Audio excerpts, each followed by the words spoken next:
Okay, we continue now with our study of SQL, Structured Query Language, SQL, however you want to call it, the most common term that uses SQL.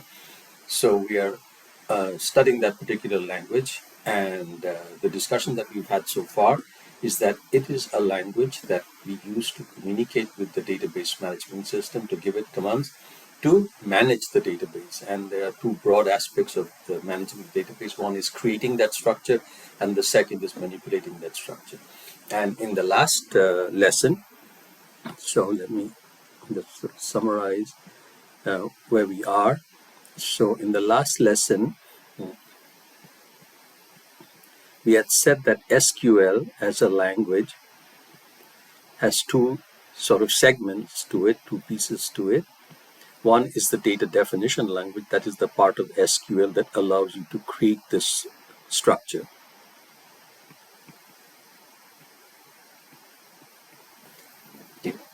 And in the last class, we saw commands like create table and create database, and then within, once a table is created, to create attributes, columns in it, and then to specify particular characteristics of the column, if that happens to be the case. For instance, a particular column might be a primary key, a particular column might be a foreign key that links a table to another table. So there are different aspects to the structure of a database.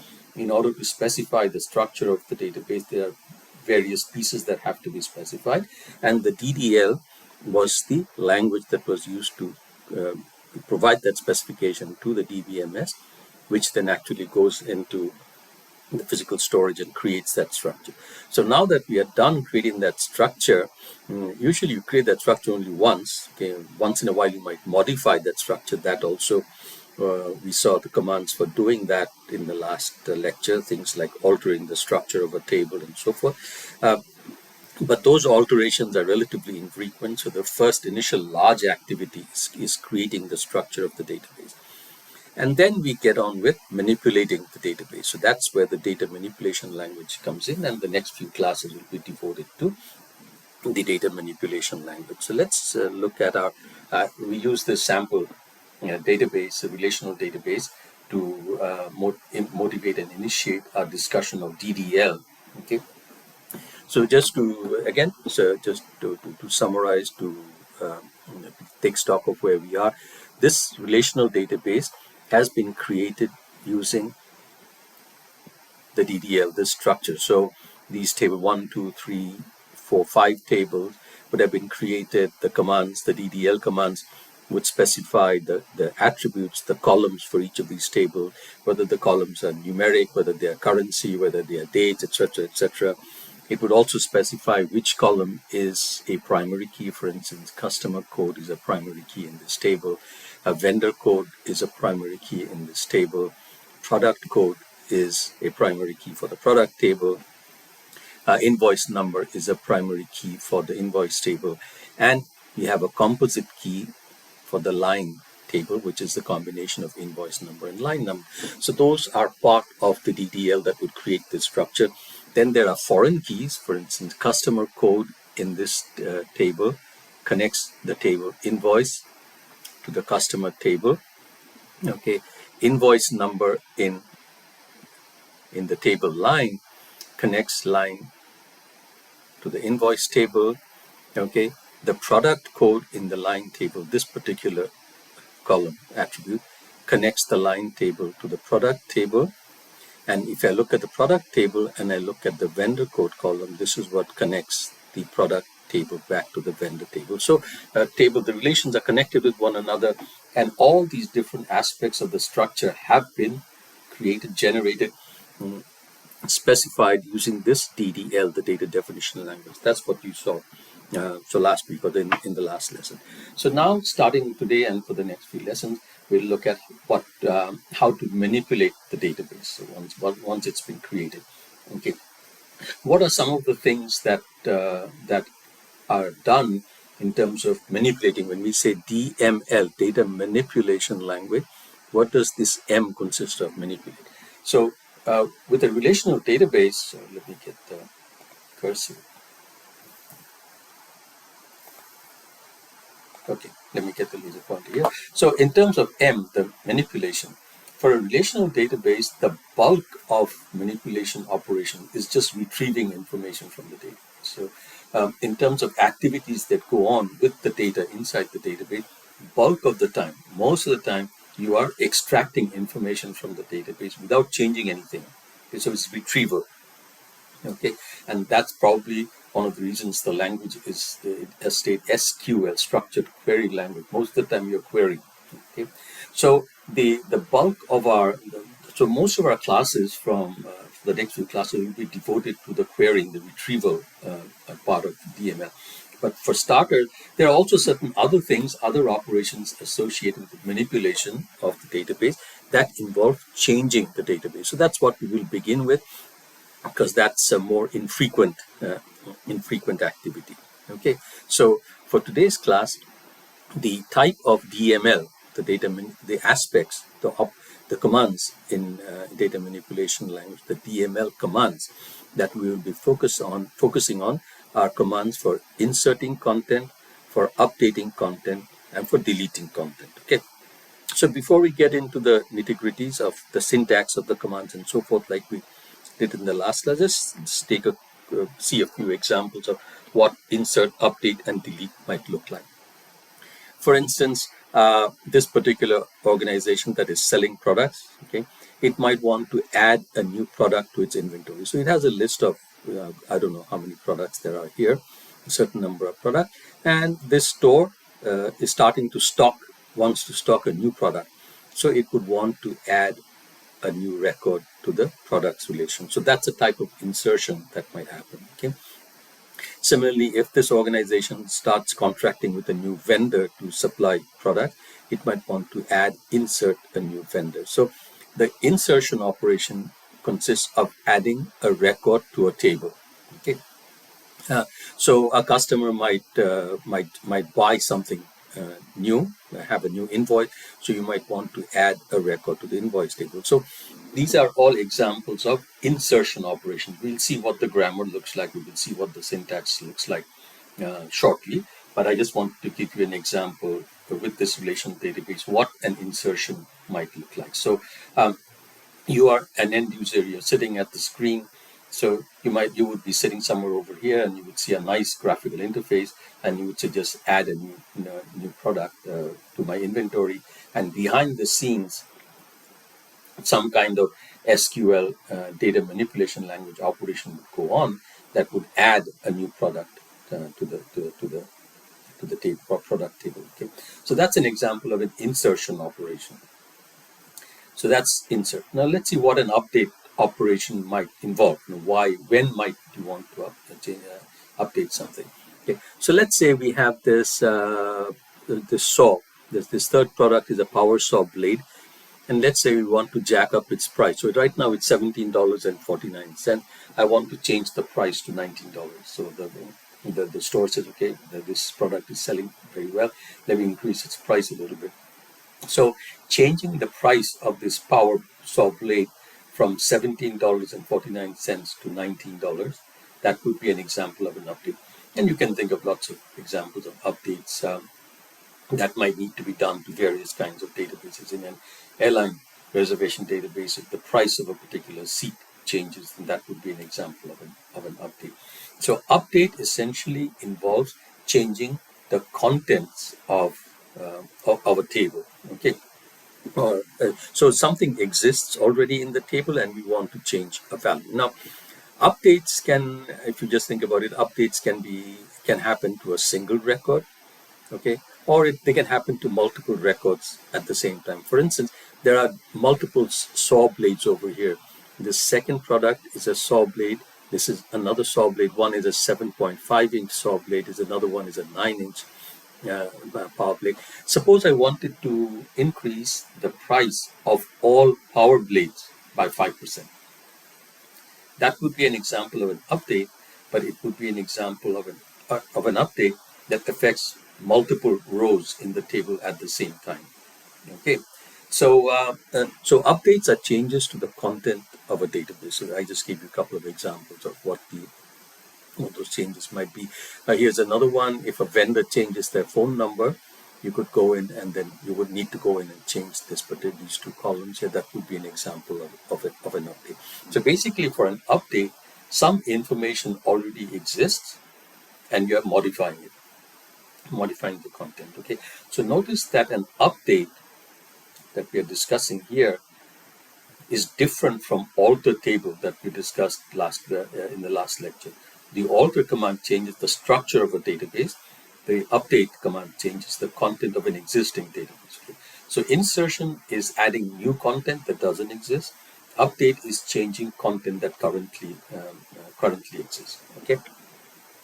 And then the third type of DML command that we'll discuss today is the delete command. And I think you can guess what delete would involve. It involves removing one or more rows from a table. Okay, so let's say the company decides not to do business with the Gomez brothers anymore. Okay, so that would involve deleting this particular record from the vendor table, or the organization, the company decides that they will no longer sell hammers. Okay, so wherever there's a hammer, so there's a claw hammer, there's a sledgehammer. So any product that's a hammer, they want to stop selling. So in that case, you would delete those particular records from the database. So here, I just wanted to give you some examples of operations on the database that make sense for this example, that involve insert, update, and delete commands. Okay, so those are the three data manipulation commands that we will study for today. Okay, and I've just listed them here. Insert is adding new records to a table. Update is modifying existing records in a table, and deleting is removing existing records from a table. Okay, so that's what now we'll get into the nitty-gritty, the syntax of each of these commands and so forth. All right, so now let's look at the details of we know what the insert command does. What's the grammar? What's the syntax for that particular command? If I want to communicate with the database management system, how exactly do I issue the insert command? So this is the grammar. You start off by saying insert into. Anything that you see in blue, you know from the last lecture that those are reserved words. Those words have special meaning to the for the database management system. So you start off with the words insert into.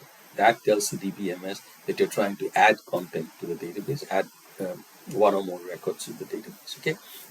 So following the words insert into, the insert operation adds content records to a table. So obviously you need to specify the name of the table. What table do you want to insert into? So if I want to add a new vendor, I would say, from the example that we had, this little example, if I want to add a new vendor, then what I would say over here is insert into vendor. Okay, so insert into followed by the name of the table into which you're inserting the records. Okay, and then following that, you have a list of the columns of the table. All right, and then, so these are the names of the columns. So you would say vendor number, vendor name, and so forth, the names of the columns themselves. And then you would actually have the word values, and you would follow that with the actual values that you want to enter. Okay, so if I wanted to add a new vendor, I would say insert into vendor, and then I would list vcode, vname, vcontact, varea code, vphone, vstate, vorder. So I would actually list the columns the column names for which I want to enter value, and then I would say values and follow that with the actual values of those columns themselves. We'll see an actual example in just a second, but I'm trying to lead up to it. Okay. So some things to remember about how to specify the values. If I have a non-numeric value, so if I have a value that is a character, a variable character, or a date, they have to be specified with single quote. We have to surround them by single quote. So, as we go through these commands, you will find that there are nitty-gritties in terms of symbols, syntax, and you have to be careful about these when you actually work with the SQL Server package and you download it and install it.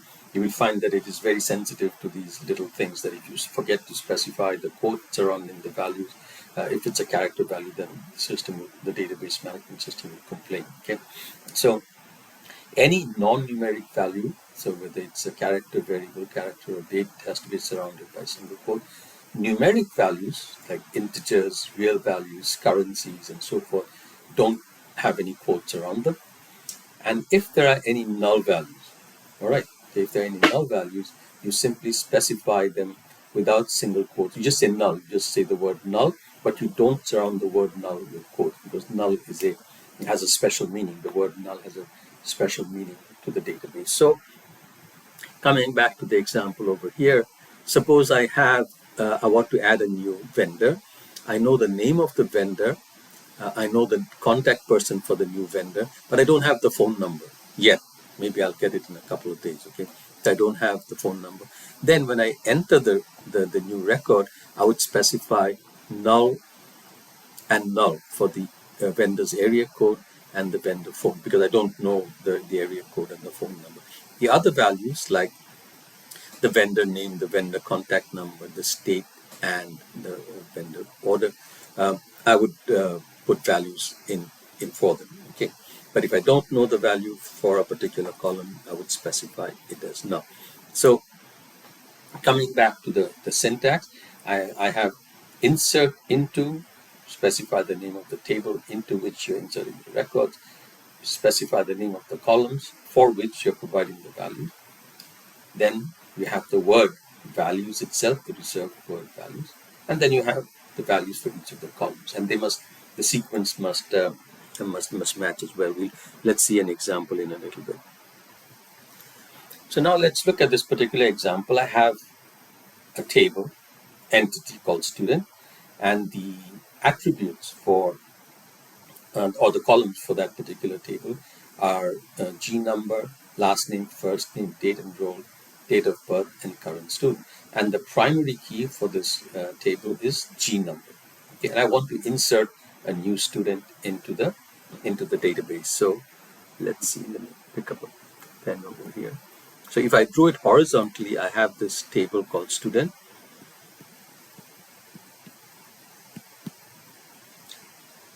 And I have these columns. So there's G number and those different columns in there. All right. And I want to add a new student to this table. Okay. So we'll say insert into. So we start off with the words insert into. The name of the table is student. So I say insert into student. But notice that I've done something different from the grammar. Okay, so what did the grammar say? The grammar said that insert into the name of the table, and you must follow that by the name of the columns for which you're providing values. All right. But I don't have the names of the columns. I didn't say GNUM, last name, first name, date enrolled, date of birth. I haven't specified any of those. I just said insert into student values, and then I have values. It's as if I just simply skip the names of the columns. And you're allowed to do that if you make sure that the values that you provide are in the same order as the columns. So if I look at the values that I provide, the first value that I provide is G number. It corresponds to the first column. The second second value that I provided is Doe, which is the last name of the student. The third value I provide is John, which is the first name of the student. So if I look at the sequence of values that I have provided, they match the columns that are there in the table.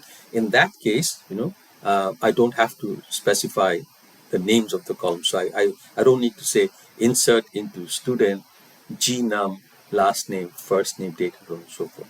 But you have to be careful that the sequence in which you provide the values match the sequence in which the order of the columns. Okay, if you mess this up, for instance, if you switch date enrolled and date of birth, then you would have inserted. So then the system would put in the date of birth as the date enrolled and the date enrolled as the date of birth. So if you switch the two, then there'll be a mismatch. So then the burden is on you to make sure that you have put the values in the right sequence. But if you can do that, then you don't have to have the burden of actually typing the names of the columns. Okay. So here we are seeing the same the same entry, the same record being entered, but in a slightly different syntax. So this is the original syntax that we had. We could have said insert into student, and I list the names of the columns: gnum, last name, first name, date enrolled, date of birth, current student, values, and these are the values. So this is the complete way. This is a more complete specification of inserting the values into, or inserting a record into the student table. Okay. So let's try and think about what is the benefit. I mean, is there any benefit to adding the names of these columns? I have to do more typing, of course, if I list the actual names of the columns compared to over here. I didn't have to waste time typing in the names of the column. I just provided the values. Okay. So is there any added benefit to actually typing in the names of the columns? And there is, because by typing in the names of the columns, you can enter data in a different order. So just compare this first example with the second example. All right. The difference you see is in the second example, we have changed the order of the columns in which we enter the data. So here we had gnum as the first, last name as the second, first name as the third, and so forth. And there's a slight difference here. The first column listed is last name, followed by G number, followed by first name, date enrolled, and so forth. It's a slightly different order, do you see? And I'm providing the data values. I'm providing the values to match this particular column. Okay. Now, notice by listing the column names in a different order, I'm not actually changing the order in the table itself. The structure remains the same. It's just that I'm inputting the values in a different sequence, and it doesn't cause any confusion for the database management system because it matches the values with the name of the column. It knows that the way it'll interpret this command is that it takes Smith to be the last name, G002 to be the G number, so it can match the values with the names of the columns that are provided. So by actually listing the column names, it gives me the flexibility to provide the input values in a slightly different sequence. Now, it's very important to remember that by inputting the values in a different sequence doesn't change the structure of the database. Within the database itself, the student table will continue to have G number as the first column, last name as the second column, first name as the third column, and so forth. Just the difference between these two commands is the order in which the flexibility I have to actually, the order in which I input the values for that particular record. Okay. So here's an example of multiple records being input at the same time. And you can see that the grammar for it is just a variation of what we saw before. We start off with insert into the name of the table, student. Follow that by the names of the columns for which we are providing values. So G number, last name, first name, date enrolled, date of birth, and whether or not they are a current student. And then we provide the values, but this time notice that we provide the values for each record. So we have 3 records that we are inserting. So I don't need to give 3 separate insert statements. Rather, I have one insert statement and provide values for the 3 records. It's very important that the values in each record, the sequence, so the first value, the second value, the third, fourth, fifth, and sixth, they match the data types for the columns. Okay, so the first value that I provide must match the data type for G number. G number is specified as 4 characters long, so it better match that. Then the last name, first name, and so forth. And here we have 3 records. Each record, the values for each record. So here's record number 1. Okay, here's record number 2, and here is record number 3. The values for each record is separated from the previous one by a comma. Okay, so I could have put the comma over here as well, but just a stylistic thing. The comma put here and here. So you've seen again a slight variation of the insert command, how it would be used to add multiple records into the same table at the same time. Okay, in one shot. So now let's come to the update command. We've seen variations. Now there are some other slight variations of the insert command as well. You'll run into those as we proceed with our discussion in subsequent classes. But for now, these are the main sort of variants of the insert command, and they will suffice for now. Okay. For instance, one variant of the insert command is that you provide values for a few columns, not for all of the columns. Okay. So you have the primary key. Let's say you have a table with 10 columns. You provide the primary key and values for the first 4 columns. You don't have the values for the remaining column. That can also be done. So there are some other variations of the insert command as well. We'll see those with more practice, but we've covered the major ones. So now let's look at the update command. Remember, when we started our discussion for today, we said we'll talk about the insert, update, and delete commands within the family of DML commands, data manipulation language commands. So we are done with our discussion of insert, and we are now into the update command. So at the beginning of our discussion today, we said, how does update work? Update takes an existing content. Okay, so I have a table, and I have some existing content somewhere in the table, let's say a phone number or a price, and I want to change that particular content. So update involves finding the existing content and then changing it. Okay, so there are little sort of, think of it conceptually as two things going on. In order to do an update, you first need to find the record which you want to update. So something that's existing, find it first and then change it. All right.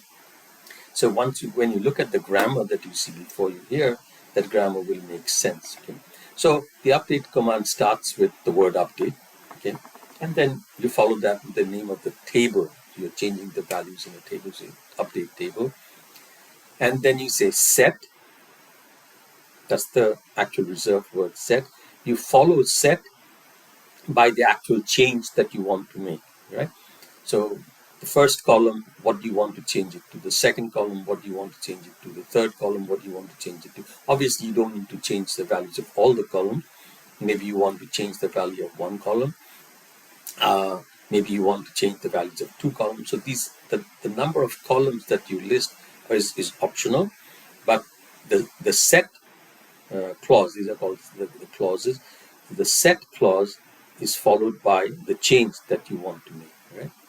And the last piece is the where clause. Okay? The where clause identifies what are the records you want to change. Okay? So here's the update command. What's the table that you want to update? The set clause contains the actual changes that you want to make. And the where clause identifies the records that you want to change. Obviously, an update changes something existing. So that's basically the grammar for the update command. Let's see 1 or 2 specific examples of how that would operate. Okay. So let's say I have a faculty table, all right, and I want to, so a faculty who has a social security number of 55555 and 45 has a new phone number, and this is the new phone number for the faculty member. So notice that this is a faculty member who already exists in the database. We just want to change their phone number. All right. So here's the grammar, the syntax. I would tell the database management system through SQL, I would say update faculty. That's the name of the table. Okay. Then there's the set clause. This is followed by the change that I want to make. So there's an attribute called phone, and that phone is changed to 70399312334. Notice that this is a character string, so it is surrounded by 2 quotes. All right. And then this last piece, I don't want to change the phone number for all faculty members. Okay? So I say, identify this particular faculty member who has this social security number, all 5. So then I would say, where faculty SSN equals 55555. So conceptually, think of the following. You have a table called faculty, and it has, let's say, 10, 20, 30, 40 faculty. One of the columns is the phone number. So the way that this update command will operate is the first thing that the database management system will do is identify the faculty. So it says where faculty is equal to 55. So it will first locate this faculty. It will hunt through the list. It will hunt through the list and find the faculty member that corresponds to 5555. 5555. So that's the social security. Once it finds the faculty member, it will go in and change the phone number. So that's basically how the update operation works. Okay. So going back to the vendor example that we had at the start, suppose I want to change the price. Remember, I think the example that I used was the saw blade. I wanted to change the price from $17.49 to $19. So the way I would say is, I would say update product, set P price equal to $19, where the product code equals this 13-Q2P, whatever this product code is. So that's how I would specify the command. I would somehow, through the syntax, first tell the database management system, find the product that I'm looking for. In this case, it's this power saw blade, and then change its price from $14.99 to $19, or whatever price it is that I want to change it to. Okay. All right, let's head back to the example that we were doing. Here's the update. Okay, so we'll move on from here now. So here's another variant of the update command. So I have the faculty table. There are all these different records, different faculty. And two of the columns, one is the phone number, and one is the office number for the faculty member. Okay, so here we have a situation where faculty 555 has retired, so they no longer have an official phone number or an office number. Okay, so let me pick up the pointer. So they no longer have an office number or a phone number. So here's the command that I would use. Let's say update faculty, and now we are updating two columns at the same time, the phone number and the office number. This faculty member has retired. They don't no longer have a phone number or an office number. So I say set phone to null, set office to null, where faculty SSN equals 5555. So you can think of the process that's similar to what the way I described the previous process over here when they were changing the phone number. I would first locate the faculty. So I would hunt through the table. Not I, mean the database management system would hunt through the table and first identify the faculty whose SSN is this. Okay, so let's say this faculty member is over here. And once you have identified this existing faculty, it would go in and change the phone and the office, the value of those two columns to null, because the faculty member no longer exists. Remember, null is a special value. That means I don't know, or that value doesn't exist. So go back to our discussion of attribute domains, and we had a discussion about what null values mean. And so that's what we're doing over here. The faculty member has retired. They don't have a phone number. They don't have an office. So the values for those two columns for this particular faculty member is set to null. So remember, null doesn't mean zero. Null doesn't mean space. It's not a blank space or a zero. Null means doesn't exist or don't know. Okay. So here is an example of an update command that affects multiple rows at the same time. Okay? So these two previous examples that we had of the update command, in both cases, for this example where we change the phone number and this example where the faculty member has retired, in both cases the update operation affected one row in the table only. Okay. Now we are looking at an example where multiple rows can get affected at the same time. Okay, so let me pick a pen. So I'll draw this. We have a same faculty table here. And we have different columns, faculty ID, faculty name, and so forth. So two columns that we have already seen. There was the phone number for the faculty member, and there was the office number. Okay. Another property of faculty is the department of the faculty, the faculty members. So here are a whole bunch of faculty members. They're listed one after the other. So the department of the faculty member is the faculty member in accounting, is they in marketing, are they in management and so forth. Okay. Now, here's an example. So many years ago, our department used to be called DMIS, Decision Sciences and Management Information System. That's what our department used to be called. So all faculty in our department used to be called DMIS faculty. And then maybe about 10 years ago or so, a decision was made to change that label from DMIS to ISOM. So the old name, DMIS, has now become ISOM, Information Systems and Operations Management. So now what needs to happen is that the department value for all faculty in DMIS need to change to ISOM. All right. So maybe there is one faculty member here, there's another faculty member here who's DMIS. Further down the list, there's another faculty member who's DMIS. All these values need to change to ISOM. Okay, so just think about the syntax of what we're specifying here. So we now say update faculty. So update this table, faculty, set department to ISOM. So we are saying that change the value of department to ISOM, but don't do it for all the records, only for a selective few. Say where department equals DMIS. So just think of how this would operate, how the database management system would execute this particular command. It would first go through the table and identify all the records where department equals DMIS.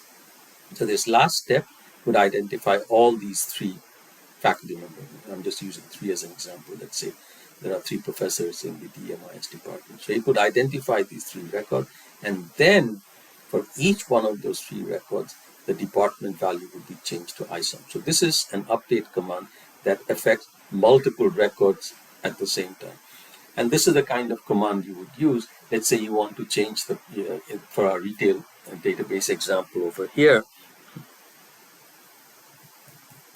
this example that we had, suppose I want to change the price of all hammers by 5%, then I would say update product, okay, set price and increase the price by 5% where the product description is a hammer. So I would identify only the hammers and then increase their price by 5%. All right. So that's the selection process that went on. So this is an update command that affected multiple records in one shot. Okay. All right. So the last DML command that we are going to discuss in this lecture is the delete command. And as you can imagine, the delete command takes one or more existing records from a table and just removes them. So something must already exist, and then you remove those records, one or more. All right. So if you think of what I've just said, the first step would be identifying the records that you want to remove. Okay? So a table has hundreds of records. You first want to identify the records that you want to remove, and then actually remove them. All right. So the grammar that you have would make sense from that standpoint. So you start with, oh, I haven't picked up this. So you start with the word delete, and then say from, and give the name of the table. What's the table from which you want to remove records? Okay. And then this last piece, by now you know what the where means. We have seen this where clause for the update command, where the where clause specifies the conditions that will identify the records that I want to delete. So let's say I want to kick out all DMIS faculty and just fire them. So then I would say delete from faculty where department equals DMIS. So that would identify all the DMIS faculty and then just delete them from the faculty table. So that's what the grammar means. That's what the three different pieces of that delete statement do. Let's look at some examples. So to look at our examples, let's go back to the big vendor sample that I had over here. So as I said, I think one of the examples that I discussed at the beginning when introducing these three commands, the insert, update, and delete. So let's say as a company, I don't want to sell hammers anymore. So I want to stop selling hammers.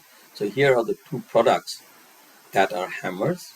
At least those are the two hammers that I can see. Right. So then the instruction that I would give, I would say delete from product. So that's the name of the table, delete from product, where product description equals hammer. So the where clause identifies those two rows where the product description is hammer, and then I would say delete those two rows to be removed. Now notice that when the delete command removes entire rows, you cannot delete part of a row. When you use delete, it removes entire rows. So you specify the condition, and that identifies the records, and then the delete operation would remove this particular record. So let's say I want to delete this particular vendor. So this is Rubicon Systems. This is last vendor is Rubicon System. So now I would say delete from vendor where vendor code equals 26595. That so somehow I would need to identify the record that I want deleted, right? So another example would be, suppose I don't want to deal with vendors in Georgia anymore. So any vendor in Georgia, I want to remove them from my database. I don't want to work with vendors from Georgia for whatever reason. Okay. Then the way I would specify that in my delete command is I would say delete from vendor where vstate equals Georgia. So the where clause always identifies the records that need to be operated upon. In this case, the operation is delete. So when I say where vstate equals Georgia, immediately these two records are identified, this one and this one. So there are two vendors here that are in the state of Georgia. So if I say delete from vendor where vstate equals Georgia, then these two vendors will get deleted. Okay, so I hope you've had a sense for what those three DML operations do. So these are the three commands that we've discussed today. One is how to insert one or more records, how to update one or more existing record, and how to delete one or more existing record.